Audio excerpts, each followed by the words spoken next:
어린이 여러분 안녕하세요. 오늘 국어 공부는 교과서 151쪽입니다. 텔레비전이나 책에서 물에 사는 생물을 본 적이 있나요? 물에 사는 생물에 대해 아는 것을 떠올려 봅시다. 자, 먼저 이것 개구리밥입니다. 물 위에 동동 떠서 살죠? 이것은 물벼룩이에요. 물 안에서 톡톡 뛰어다닌답니다. 이것은 흰동가리고요. 산호초 안에서 살지요. 이것은 연꽃입니다. 심청이가 연꽃을 타고 바다 위로 올라왔다고 하죠. 자, 오늘 수업은 글을 읽고 내용을 간추리기에 대해서 배우도록 하겠습니다. 자, 교과서 152쪽 플랑크톤이란을 한번 읽어보겠습니다. 플랑크톤도 아마 물속에 사는 생물인가 봅니다. 여러분이 물속에 사는 생물에 대한 배경 지식 많이 있을 거예요. 그걸 떠올려 보면서 플랑크톤이란을 한번 같이 읽어보도록 하겠습니다. 플랑크톤이란 김종문. 우리가 아는 모든 생물에게 물은 생명을 유지하는 데 반드시 필요한 물질입니다. 그래서 바다와 강, 호수, 연못뿐만 아니라 빗물이 고인 작은 웅덩이까지 물이 있는 곳이라면 다양한 생물이 살아갑니다. 다만 어떤 종류의 생물이 사는지가 다를 뿐이지요. 빗물이 고인 작은 병 속에는 아무 생물도 없다고요? 혹시 너무 작아서 안 보이는 건 아닐까요? 맨눈으로는 볼 수 없는 작은 생물까지 포함하면 자연적인 상태의 물이 있는 곳에는 어떤 형태로든 생물이 산다고 보아도 좋을 것입니다. 물에 사는 생물들은 살아가는 모습에 따라서 크게 세 가지로 나뉩니다. 바닥 생활을 하는 생물, 헤엄을 치는 생물, 그리고 떠다니는 생물이 있습니다. 이 가운데 물에 둥둥 떠다니는 생물을 통틀어서 플랑크톤이라고 합니다. 플랑크톤이라고 해서 모두 물에 가만히 떠 있기만 하는 것은 아니며 어떤 종류는 스스로 헤엄치기도 합니다. 그러나 운동 능력이 워낙 약해서 물의 흐름을 거슬러 이동할 수는 없습니다. 그러므로 물속에 사는 아주 작은 생물들은 모두 플랑크톤이라고 생각할 수 있습니다. 해파리처럼 제법 큰 생물이라도 물의 흐름을 거슬러 헤엄칠 수 없다면 모두 플랑크톤으로 분류합니다.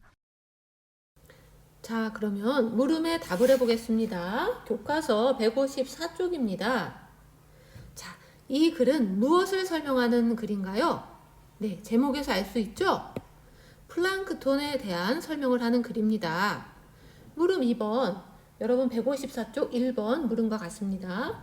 빗물이 고인 작은 병 속에 아무 생물도 보이지 않는 까닭은 무엇인가요? 네, 몇 문단에 있나요? 네, 답이 2문단에 있네요. 혹시 너무 작아서 안 보이는 건 아닐까요? 이 부분입니다. 너무 작아서 안 보이기 때문에 우리가 어떻게 생각하나요? 아무 생물도 없다고 생각을 합니다. 그러나 사실은 맨눈으로 볼 수 없는 작은 생물이 살고 있다는 것입니다. 그래서 물이 있는 곳에는 어떤 형태로든 생물이 산다고 합니다. 그럼 답을 이렇게 적으면 되겠습니다. 너무 작아서 보이지 않기 때문입니다. 자, 그 다음 물음. 물에 사는 생물들은 어떻게 나눌 수 있나요? 자, 답을 어디서 찾을 수 있을까요? 3문단에 있네요. 물에 사는 생물들은 살아가는 모습에 따라 크게 세 가지로 나뉜다고 합니다. 어떻게 나눌 수 있나? 자, 바닥 생활을 하는 생물, 그 다음 헤엄을 치는 생물, 그 다음 떠다니는 생물, 이렇게 세 가지로 나눌 수 있다고 합니다. 답을 이렇게 쓰면 되겠습니다. 바닥 생활을 하는 생물, 헤엄을 치는 생물, 떠다니는 생물. 자, 그 다음 물은 다음 물음으로 가보겠습니다. 해파리처럼 큰 생물도 플랑크톤으로 분류하는 까닭은 무엇인가요? 자, 이에 대한 답은 4문단에 있네요. 여기 있습니다. 해파리처럼 제법 큰 생물이라도 물의 흐름을 거슬러 헤엄칠 수 없다면 모두 플랑크톤으로 분류합니다.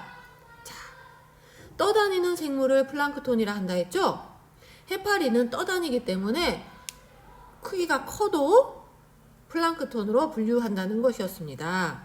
자, 그럼 답을 이렇게 쓰면 되겠습니다. 물의 흐름을 거슬러 헤엄칠 수 없기 때문입니다. 즉, 둥둥 떠다니는 생물이기 때문에 플랑크톤으로 분류합니다. 그러니 플랑크톤은 꼭 작은 생물을 말하는 것이 아니었어요. 물을 거슬러 헤엄칠 수 없이 그냥 둥둥 떠서 사는 생물은 모두 플랑크톤이라고 부른다는 것입니다. 그러면 154쪽 아래에 플랑크톤이란 에서의 중요한 내용을 간단히 정리해 보도록 하겠습니다. 자, 현재 1문단의 중심 내용은 지금 중요한 내용은 적혀 있지요. 생물이 생명을 유지하는 데 물은 반드시 필요하다.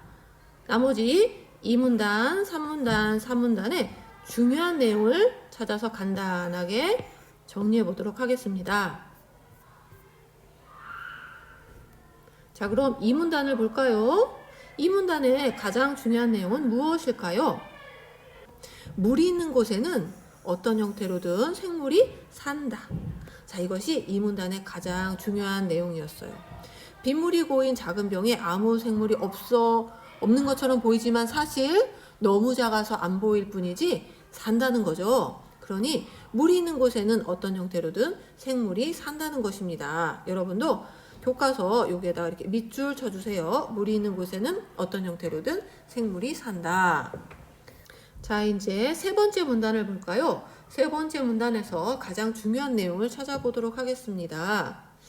물에서 사는 생물들은 세 가지로 나눌 수 있는데 바닥 생활, 헤엄치는 생활, 떠다니는 생활, 이런 생활을 하는 생물들이 있대요. 근데 이 글의 제목이 뭐죠? 플랑크톤이란이죠. 그래서 3문단에서 드디어 플랑크톤이 무엇이냐에 대한 설명이 나왔어요. 어디 있나요? 바로 여기 있습니다. 물에 둥둥 떠다니는 생물을 플랑크톤이라고 한다. 여러분도 이 부분에 밑줄 치세요. 이게 가장 중요한 내용이었습니다. 자, 4문단에서 중요한 내용 또 찾아보겠습니다. 자, 4문단에서 플랑크톤에 대한 설명을 좀 더 해주고 있어요. 큰 생물이라도 물의 흐름을 거슬러 헤엄칠 수 없다면 또 플랑크톤이라고 하는 거예요.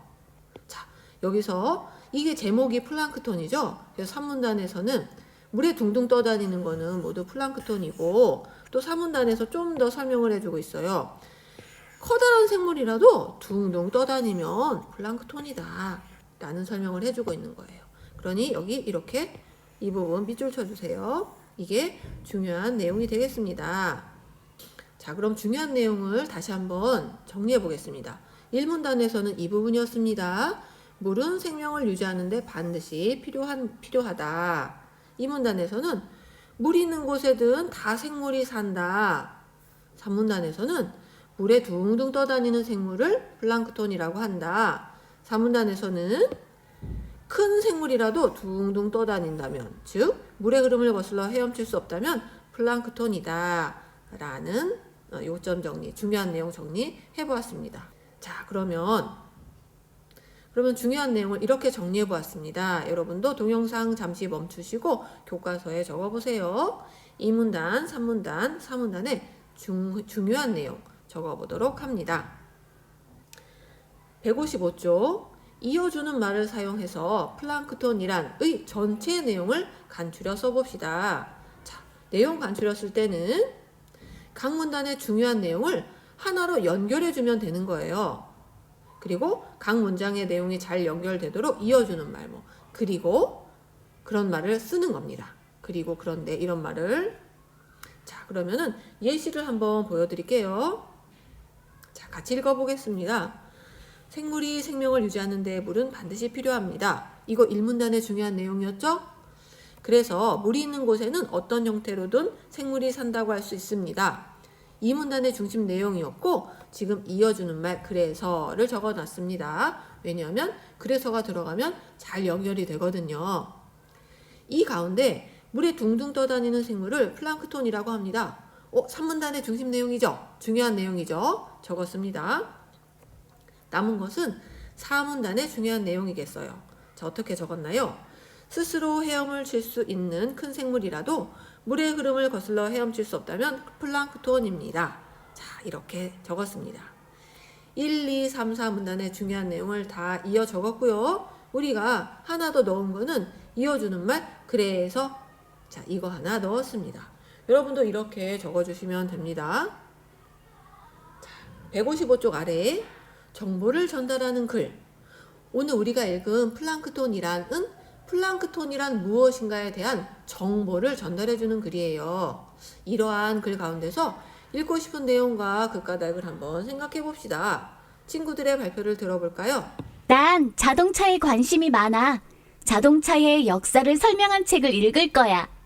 자동차에 관심 많아서 자동차에 대한 정보를 전달하는 책을 읽어볼 거래요. 인터넷에서 인도의 전통 의상을 보고 다른 나라의 전통 의상도 궁금해졌어. 전통 의상을 설명한 책을 찾아봐야지. 난 키가 더 컸으면 좋겠어. 키가 크는데 도움이 되는 음식을 알아볼 거야. 여러분은 무엇에 관심과 흥미가 있나요? 어떤 것에 대해서 더 알고 싶나요? 자, 그러한 책을 찾아서 한번 읽어보도록 합니다.